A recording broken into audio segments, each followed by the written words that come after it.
नमस्कार दोस्तों, आप सभी का स्वागत है आपके अपने YouTube चैनल वैकेंसी गुरु में। दोस्तों, आज का एक और शानदार प्रश्नों का वीडियो आपके सामने प्रस्तुत है और इस वीडियो में आपको महत्वपूर्ण 35 प्रश्न देखने को मिलेंगे। ये ऐसे प्रश्न है दोस्तों जो कि आपके एग्जाम में हूबहू मिल सकते हैं। तो दोस्तों, अगर इस वीडियो के 35 प्रश्नों में से आपके 15 प्रश्न सही होते हैं तो मैं गारंटी देता हूं इस बात की आप आसानी से आरएससीटी एग्जाम पास करेंगे।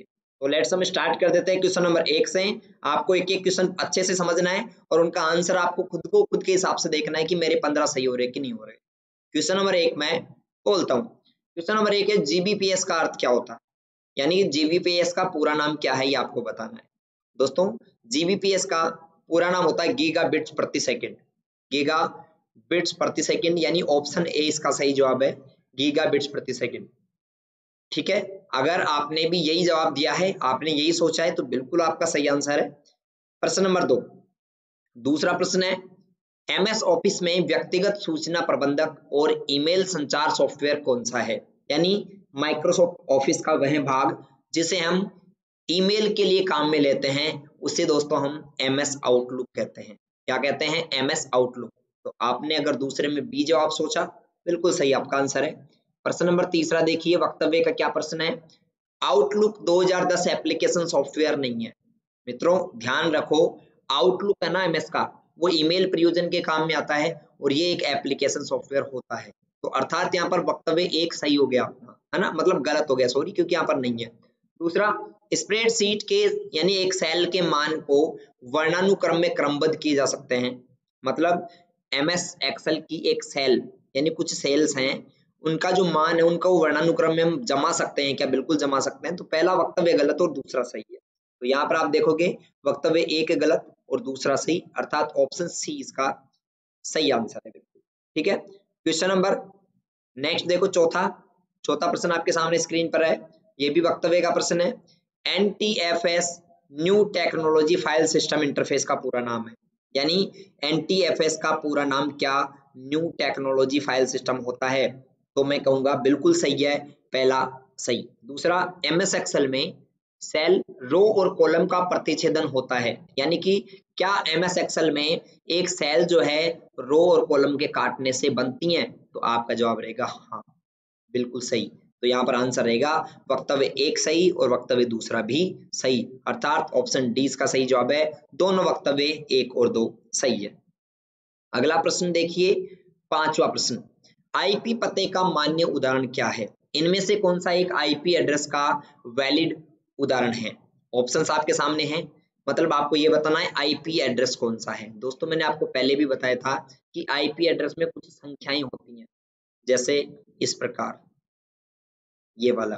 तो यहाँ पर आपको दिख रहा है ऑप्शन डी में आईपी एड्रेस का सही उदाहरण ये आईपी एड्रेस है। ऑप्शन सी जो दिख रहा है इसे हम कहेंगे यूआरएल, किसी वेबसाइट का यूआरएल है। और ऑप्शन बी जो आपको दिख रहा है इसे हम ईमेल कहेंगे, ईमेल एड्रेस है। और ऑप्शन ए जो दिख रहा है इसे हम किसी फाइल का कंप्यूटर में पाथ कहेंगे, यानी फाइल का पाथ है ये, तो इसको हम कहेंगे फाइल पाथ। तो आपका पांचवे का जवाब ऑप्शन डी रहेगा।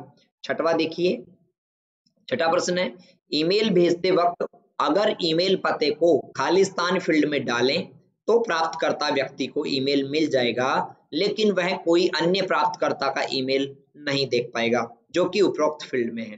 अर्थात ये क्या कहना चाहता है, ध्यान से सुनो।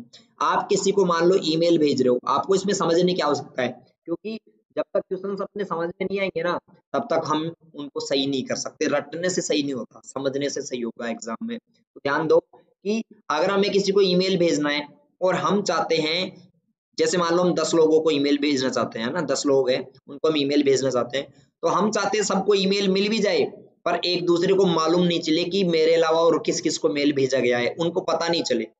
ठीक है, तो आप पता है क्या करेंगे, आप उसके मतलब प्रत्येक ईमेल एड्रेस को आप बीसीसी में लिखेंगे। जिसको आप ये नहीं बताना चाहते कि आपके अलावा किसको भेजा गया, उनका ईमेल एड्रेस आप कहाँ भेजेंगे, बीसीसी के अंदर लिखेंगे और उसके बाद मेल भेजेंगे।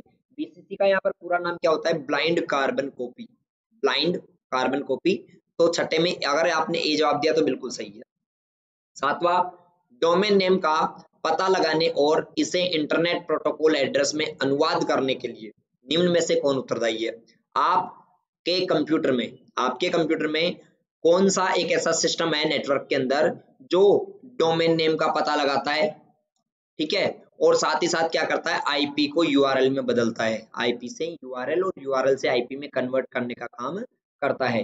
मित्रों इसे हम डीएनएस कहते हैं। क्या कहते हैं?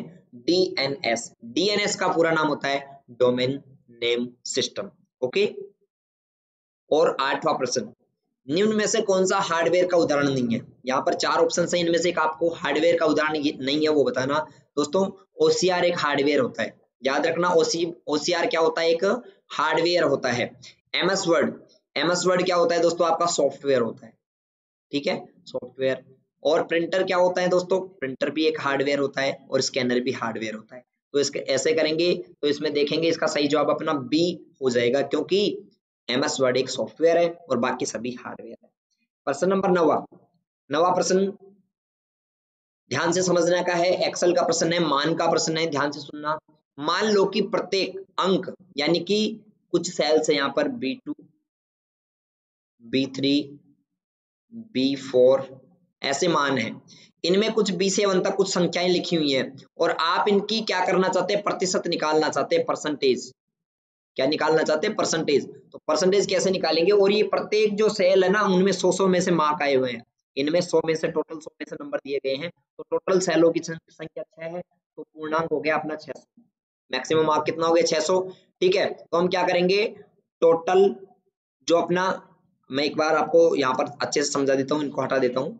अपन क्या करेंगे, अपन करेंगे दोस्तों अपना जो टोटल मार्क रहेगा, ठीक है ना, टोटल, तो अपना जो टोटल रहेगा उसको गुणा तो कर देंगे हम 100 से और उसका भाग दे देंगे उसमें किसका? 600 का। ये हम फॉर्मूला लगाएंगे। तो टोटल निकालने का फॉर्मूला क्या होगा? बराबर सम ब्रैकेट ओपन और अपन B2 से लेकर B7 सेलेक्ट कर लेंगे।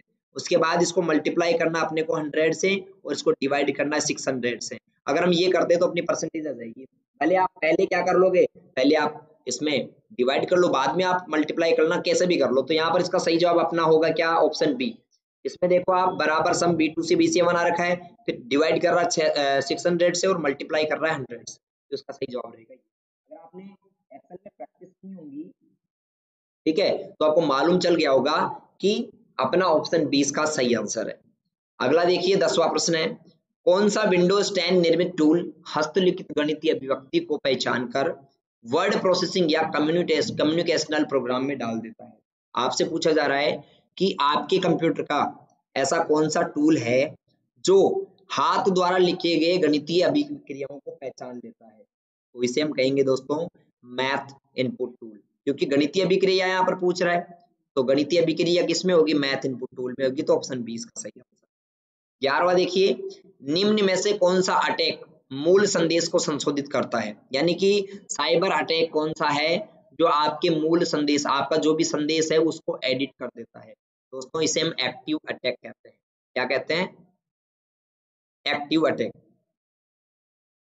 12वां, निम्न में से कौन सा सॉफ्टवेयर सिस्टम का एक उदाहरण नहीं है? यानी इनमें से कौन सा एक सिस्टम सॉफ्टवेयर का उदाहरण नहीं है जिसे वर्ल्ड वाइड वेब पर जानकारी खोजने के लिए डिजाइन किया गया है? मतलब यहाँ पर पूछ रहा है कि कौन सा एक ब्राउजर नहीं है, क्योंकि नेट पर जानकारी खोजना है तो ब्राउजर का इस्तेमाल करेंगे। तो इनमें से कौन सा एक ब्राउजर नहीं है? देखो पेंटिंग एक ब्राउजर नहीं है, बिंग ब्राउजर नहीं, सर्च इंजन। मैं यहाँ पर थोड़ा कंफ्यूज था, सर्च इंजन है, क्योंकि ये जानकारी खोजने के लिए सर्च इंजन काम में आता है। तो बीइंग सर्च इंजन है, याहू सर्च इंजन है और गूगल भी सर्च इंजन है। तो इसका सही जवाब रहेगा अपना ऑप्शन ए, क्योंकि ए पेंट एक टूल है जहां पर हम ड्राइंग बना सकते हैं, यहाँ पर हम कोई जानकारी खोज नहीं सकते। आगे चलते हैं। नेक्स्ट प्रश्न बताने से पहले मैं आपको एक जानकारी बताना चाहूंगा दोस्तों, आप लोग जो RSCIT के ऑनलाइन टेस्ट दे रहे हो ना, उसमें से आपके कितने कितने प्रश्न सही हो रहे हैं लगभग, ये आप हमें कमेंट करके जरूर बताएं, ठीक है। वैसे मैं आपका रिजल्ट पूरा सीट देख लेता हूँ, बहुत सारे विद्यार्थी हैं जो अच्छा भी कर रहे हैं, कुछ विद्यार्थियों के नंबर कट भी रहे हैं, पर आप अगर इंडिविजुअल कमेंट करके बताएंगे हमें मालूम चल जाएगा कि आप ऑनलाइन टेस्ट, और जिनको मालूम नहीं है कि सर टेस्ट कैसे देना है, तो टेस्ट देने के लिए क्या करना होगा, आप लोगों को ध्यान रखना है कि अगर आप टेस्ट देना चाहते हो तो आप वैकेंसी गुरु ऐप डाउनलोड कर लो, कहाँ से? प्ले स्टोर से, जहां पर आपको इंपॉर्टेंट क्वेश्चंस भी पढ़ने को मिलेंगे, ऑनलाइन टेस्ट भी देखने को मिलेंगे, और ये सब चीजें निःशुल्क रहेंगी, वहां पर कोई आपका चार्ज भी नहीं लग रहा है, ठीक है। और इसके अलावा आप यहाँ पर model test paper, old paper वगैरह सारी चीजें देख सकते हो। ठीक है, अगला प्रश्न हम पढ़ते हैं। ईमेल भेजने के दौरान खालिस्तान संदेश की सामग्री का वर्णन करता है। ईमेल भेजने के दौरान जब आप ईमेल भेजते हो तो कहां पर आप संदेश की सामग्री का वर्णन करते हो, मतलब उसमें उसके बारे में उसका सारांश क्या है, ईमेल का क्यों किस कारण भेज रहे हो वो कहां पर लिखते हो, तो इसका सही जवाब है दोस्तों सब्जेक्ट। सब्जेक्ट में तो लिखते हैं, आप सबको मालूम है। आगे, स्मृति स्थान से डेटा कॉपी करने की प्रक्रिया को क्या कहते हैं? दोस्तों स्मृति स्थान से डेटा कॉपी करना, जैसे आपके सामने यहाँ पर ये कुछ क्वेश्चन लिखा हुआ है, आप इसको पढ़ रहे हो ना, अभी पढ़ रहे हो, तो आप इसके स्मृति स्थान से डेटा को कॉपी कर रहे हो, अपने अंदर ले रहे हो ना, तो ये चीज रीडिंग कहलाता है। क्या कहलाता है? रीडिंग। क्या कहलाता है? तो रीडिंग। तो इसका सही जवाब ऑप्शन ए रहेगा। अगला देखिए 15वां प्रश्न, एमएस एक्सेल 2010 में किस चार्ट में डेटा पॉइंट लाइनों से जुड़े होते हैं जिससे यह देखना आसान होता है कि समय के साथ मूल्य बढ़ रहा है या फिर घट रहा है? आपसे अगर कभी भी पूछा जाए कि वह कौन सा चार्ट है जो समय के अनुसार वैल्यू को बढ़ते और घटते क्रम में दिखाता है, दोस्तों इस चार्ट को हम लाइन चार्ट कहते हैं। क्या कहते हैं? Line chart. तो इसका सही जवाब ऑप्शन बी होगा, लाइन चार्ट। अगला देखिए 16वां, माइक्रोसॉफ्ट वर्ड में एक तरीका है जो आपके द्वारा दस्तावेज में किए गए परिवर्तनों की मॉनिटरिंग करता है।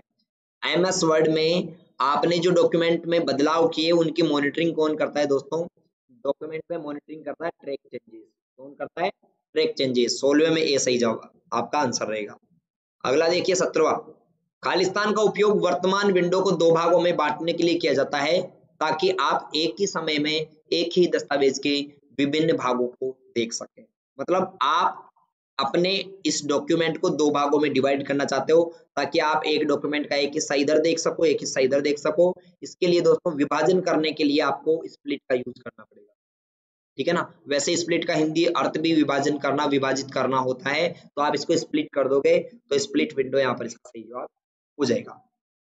18वां, जब आप अधूरा ईमेल बंद करते हैं तो ईमेल आमतौर पर कहां पर सेव हो जाता है? दोस्तों मेल से संबंधित प्रश्न है और इस बार महत्वपूर्ण है, पूछा जा सकता है। जब आप आधा मेल छोड़ देते हो, अधूरा मेल बंद कर देते हो, तो यह ईमेल ड्राफ्ट के अंदर सेव हो जाता है। कहां पर सेव होता है? ड्राफ्ट में। तो इसका सही जवाब आपका रहेगा ऑप्शन डी, ड्राफ्ट। ओके, अगला प्रश्न देखिए 19वां प्रश्न आपके सामने मौजूद है स्क्रीन पर। 19वें प्रश्न में पूछा जा रहा है कि गूगल द्वारा एंड्रॉयड उपकरणों के लिए विकसित एक अंतरराष्ट्रीय ऑनलाइन सॉफ्टवेयर स्टोर कौन सा है? गूगल द्वारा एंड्रॉयड उपकरण है उनको विकसित करने के लिए या फिर वहां से डाउनलोड करने के लिए एक ऑनलाइन सॉफ्टवेयर कौन सा है दोस्तों, जहां से आप एप्स डाउनलोड कर सकते हो गूगल एंड्रॉयड के अंदर? उसे हम प्ले स्टोर कहते हैं। आप सभी को मालूम है इस बात का, प्ले स्टोर। तो इसका सही जवाब अपना रहेगा Google Play Store, option C. अगला 20वां प्रश्न देखिए, विंडोज 10 में खालिस्तान वेब ब्राउजर ने इंटरनेट एक्सप्लोरर का स्थान ले लिया। यानी कि ये पूछ रहा है विंडोज 10 में एक नया ब्राउजर आया है, न्यू ब्राउजर, जो कि किसके स्थान पर आया है? ये आया है दोस्तों आपके इंटरनेट एक्सप्लोरर की जगह। इंटरनेट एक्सप्लोरर, इसकी जगह नया ब्राउजर आ गया, इसका नाम है माइक्रोसॉफ्ट एज। इंटरनेट एक्सप्लोरर भी माइक्रोसॉफ्ट कंपनी का था और माइक्रोसॉफ्ट एज भी माइक्रोसॉफ्ट कंपनी का है। ये नया नाम इसका हो गया, नया ब्राउजर इसका। अगला 21वां, और मुझे उम्मीद है आप सभी दोस्तों ने वीडियो को लाइक कर दिया होगा, क्योंकि यहाँ पर अगर आपको पढ़कर बहुत अच्छा लगा अगर, तो दिल से आप वीडियो को लाइक जरूर कर दें। 21वां प्रश्न देखिए, विंडोज 10 में कौन सी डेस्कटॉप सुविधा शामिल की गई है जिसे विंडोज 8 में हटाया गया था? ठीक है, विंडोज 10 में कौन सी डेस्कटॉप सुविधा शामिल की गई जो विंडोज 8 में नहीं थी? दोस्तों विंडोज 8 में ध्यान रखना स्टार्ट मेन्यू नहीं होता। ठीक है, रिसाइकल बिन होता है, गैजेट होते हैं, विंडो कुंजी के माध्यम से सर्च भी होता है। तो स्टार्ट मेन्यू कहाँ थी? विंडोज 8 में नहीं थी और विंडोज 10 में वापस से आ गया। तो इसका सही जवाब ऑप्शन ए रहेगा। अगला 22वां प्रश्न, मैं दोस्तों आप सभी से एक बात और बताना शेयर करना चाहूंगा। आप में से बहुत सारे विद्यार्थी ऐसे हैं जिन्होंने चैनल को अभी तक सब्सक्राइब नहीं कर रखा, इनको लाइव क्लास का नोटिफिकेशन भी नहीं मिलता होगा और बहुत सारे इनके वीडियो भी रह जाते होंगे। ठीक है, तो अगर आपने चैनल को सब्सक्राइब नहीं किया तो फटाफट से सब्सक्राइब कर लीजिए ताकि आपको लाइव क्लासेस के नोटिफिकेशन टाइम टू टाइम पहुंचाते रहें हम, जिससे कि और आपकी बेहतर परसेंटेज बनने में सहायता आपको मिलेगी। एक बात और ध्यान दें, जब एग्जाम होगा तो एग्जाम के बाद में जब क्वेश्चंस आप देखोगे ना, तब आपको मालूम चलेगा कि हमने कितनी बड़ी गलती कर रखी है। ठीक है, तो 22वां प्रश्न हम चलते हैं। खालिस्तान कुंजी आपको कर्सर के दाएं ओर के वर्ण को हटाने में सक्षम बनाती है। अगर आपको ये कर्सर है यहाँ पर और इस साइड के टेक्स्ट को हटाना है, डिलीट करना है तो आप डिलीट बटन का यूज करोगे। बाएं साइड से मिटाना हो तो बैक स्पेस, और दाएं साइड का मिटाना हो तो डिलीट, ओके, यूज करेंगे। 23वां देखिए, वाईफाई का पूरा नाम क्या है मित्रों? बिल्कुल इजी सा प्रश्न है। वाईफाई का पूरा नाम wireless Fidelity, wireless Fidelity D, ठीक है। 24वां, निम्न में से कौन सा वेब ब्राउजर का एक उदाहरण नहीं है? कौन सा एक ब्राउजर नहीं है? इंटरनेट एक्सप्लोरर ब्राउजर है, ओपेरा ब्राउजर है, गूगल भी ब्राउजर है। सॉरी, गूगल ब्राउजर नहीं है, मोजिला फायरफॉक्स ब्राउजर है। गूगल क्या है? गूगल एक सर्च इंजन है। Google is a search engine, not a browser, okay. 25वां प्रश्न, 25वां प्रश्न है, निम्न में से कौन सा मोबाइल वॉलेट का वैध उदाहरण है? इनमें से कौन सा एक मोबाइल वॉलेट है? मित्रों मोबाइल वॉलेट है पेटीएम। पेटीएम एक मोबाइल वॉलेट है, बाकी ड्रॉप बॉक्स वगैरह ये मोबाइल वॉलेट्स नहीं है। अगला देखिए 26वां, HTML, HTML क्या बनाने के लिए प्रयोग में लिया जाता है? HTML क्या काम में आता है, क्या बनाने के काम में आता है? आप लोगों को कमेंट करके इसका जवाब देना है, मैं नहीं बता रहा, ठीक है। ऑप्शंस आपके सामने है, मशीन, प्रोग्राम भाषा, वेब पेज, उच्च स्तरीय या वेब सर्वर। आप लोग कमेंट करके इसका 26वें प्रश्न का जवाब दें। आप लिखें क्वेश्चन नंबर, उसके बाद जवाब दें। 27वां देखिए, विंडोज 10 में बिल्ट इन, यानी पहले से जो कंपनी द्वारा, माइक्रोसॉफ्ट कंपनी द्वारा लॉन्च किया जाता है तभी उसमें एक एंटीवायरस डाला जाता है, उसका नाम क्या है? यानी उसके कंपनी में मतलब अपना ऑपरेटिंग सिस्टम होता है उसी के साथ इंस्टॉल हो जाता है रियल टाइम एंटीवायरस, उसका नाम है विंडोज डिफेंडर। जो विंडोज को डिफेंड करता है, वायरस से बचाने का काम करता है, विंडोज डिफेंडर कहलाता है। 28वां देखो, computer PD, computer PD VLSI प्रौद्योगिकी के साथ आईसी का उपयोग करती है, अर्थात वीएलएसआई आईसी के साथ वीएलएसआई लॉन्च कब हुआ था दोस्तों? वीएलएसआई लॉन्च हुआ था चौथी पीढ़ी में, इसको हम सीपीयू भी कह सकते हैं, ठीक है, चौथी पीढ़ी में, चतुर्थ पीढ़ी यहाँ पर इसका सही जवाब होगा। अगला देखो 29वां प्रश्न आपके सामने मौजूद है, निम्न में से कौन सा कंप्यूटर सिस्टम में हार्डवेयर का उदाहरण है? आपको ये बताना है दोस्तों कि कंप्यूटर सिस्टम में हार्डवेयर कौन सा है। 4 ऑप्शन यहाँ पर है, इनपुट और आउटपुट डिवाइस, ठीक है, एमएस वर्ड 2010 और एमएस एक्सेल, एमएस पेंट और math tool, Google Chrome, Mozilla Firefox. दोस्तों इनपुट आउटपुट एक हार्डवेयर के उदाहरण है, ये सॉफ्टवेयर हैं, ये भी सॉफ्टवेयर है और ये भी सॉफ्टवेयर है, तो ऑप्शन ए इसका सही आंसर हो जाएगा। अगला प्रश्न देखिए 30वां, खालिस्तान डिस्क पर एक नामित स्थान जहां फाइलों को संग्रहित कर सकते हैं, यानी डिस्क पर एक ऐसा जगह है जहां पर हम फाइलों को स्टोर करते हैं, उसे हम क्या कहते हैं दोस्तों? उसे हम फोल्डर कहते हैं। क्या कहते हैं उसको?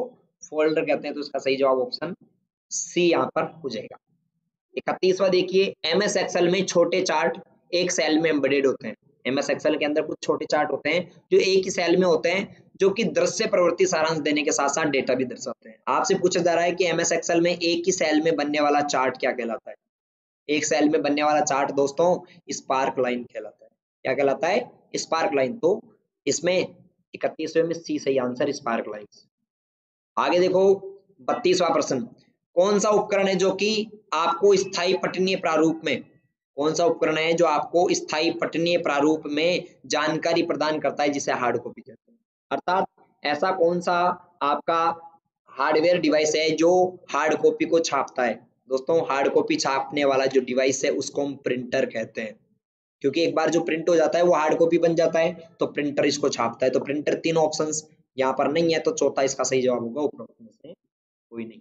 अगला देखो, डेटाबेस में संबंधित डेटा के सेट को क्या कहते हैं? डेटाबेस में संबंधित डेटा के सेट को रिकॉर्ड कहा जाता है ना। बहुत सारा डेटा अगर एक जगह कलेक्ट होगा तो उसको हम रिकॉर्ड कह सकते हैं क्या? बिल्कुल, आपका आप सोचेंगे, आपको मालूम है कि कह सकते हैं, तो इसका सही जवाब आपका ऑप्शन बी होगा। 33 के बाद 34वां, खालिस्तान का उपयोग दस्तावेज में पाठ को शामिल करने के लिए किया जाता है जो कि प्रत्येक पृष्ठ पर दोहराया जाता है, ठीक है, प्रत्येक पृष्ठ पर, यानी हर पेज पर रिपीट करने के लिए आप किसका प्रयोग करेंगे? किसी टेक्स्ट को हर पेज पर रिपीट करना है तो दोस्तों आप हेडर और फुटर का इस्तेमाल करेंगे। तो यहाँ पर अपना ऑप्शन ए इसका सही आंसर है, 34वां। 35वां देखिए, कौन सा प्रोटोकॉल विभिन्न होस्ट के बीच ईमेल सुविधा प्रदान करता है, यानी ईमेल भेजने के लिए कौन सा प्रोटोकॉल काम में आता है? और दोस्तों इसका सही जवाब यहाँ पर रहेगा एसएमटीपी। एसएमटीपी का पूरा नाम क्या होता है? Simple mail transfer protocol. Repeat again, simple mail transfer protocol, SMTP का पूरा नाम। तो यहाँ पर 35 में से कितने प्रश्न आपके सही हुए कमेंट करके जरूर बताएं, और अगर वीडियो आपको अच्छा लगा तो लाइक कीजिए, चैनल पर नए हैं तो सब्सक्राइब अवश्य करके जाना। मिलते हैं अगली वीडियो में, जो कि अपनी लाइव क्लास होगी या फिर वीडियो आएगा। तब तक के लिए आप रेगुलर वैकेंसी गुरु मोबाइल ऐप से या फिर वेबसाइट से तैयारी करते रहिए। बहुत बहुत धन्यवाद। Good bye.